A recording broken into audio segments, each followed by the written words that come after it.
delegates. My name is Zoe. I'm your conference coordinator, and I apologize that I cannot get a better time or setting to do this, but this is an emergency MHSDUMB video.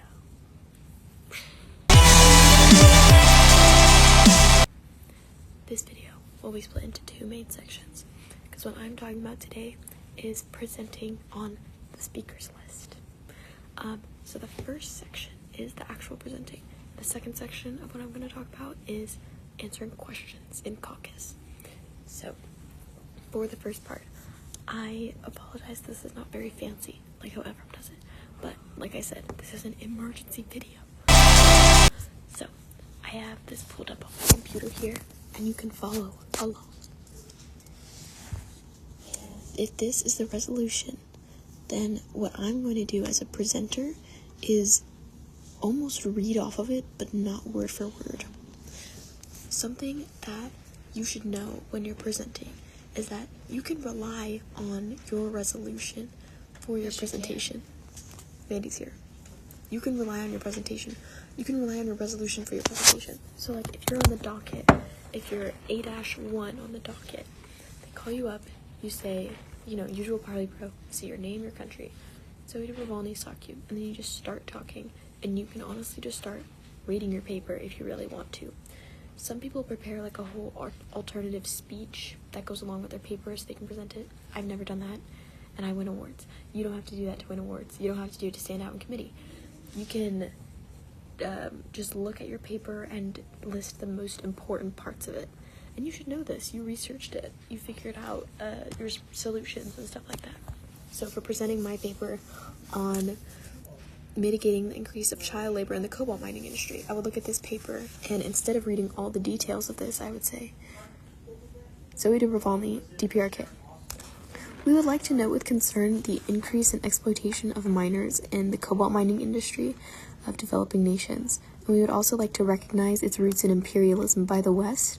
And then maybe I could just skip over anything that I don't find important and move into my operative clauses. And then I could go, we condemn the systemic and institutional failures of global capitalism because these systems prioritize the insatiable demand for high-tech products.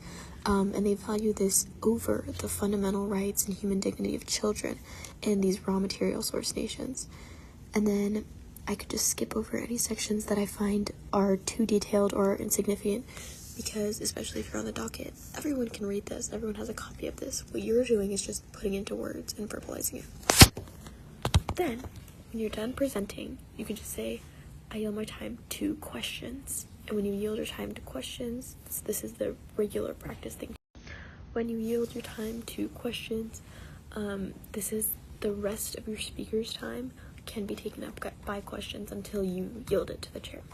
So the chair will look around the room and recognize anyone who raises their placard saying they have a question, and then someone will stand up and ask if you yield to a series of possible questions. And you can say that you do, or you can say that you yield to one, or you can say that you don't. And if you say that you don't, then your whole speaker's time is elapsed. So if someone stands up and asks you questions and you say, I do not yield, then your speaker's time is done. You don't have to go into questions if you don't want to. If you want, you can go through your whole presentation and then say, I yield my time to the chair, and then you will not be asked any questions. That'll be the end of your caucus time. However, I would say it's the most usual practice, and it's the best practice if you want to be a contender for awards, to yield your time to questions, and then just try and field questions the best that you can. I think where a lot of people get deterred from questions is that they think they have to answer the most official language complicated answers to questions. You don't have to do that. You're not expected to be an actual leader and innovator in geopolitics. You get called on, you answer it to the best of your ability, just based on what you know, and staying in position with your country. And then if someone says something that's a really good point that maybe you hadn't thought of, a really good way out of that is to say, delegate, that's a really good point. I hadn't thought of that, and I would be amendable to including that in my resolution when we work together in unmoderated caucus. That's my favorite hack.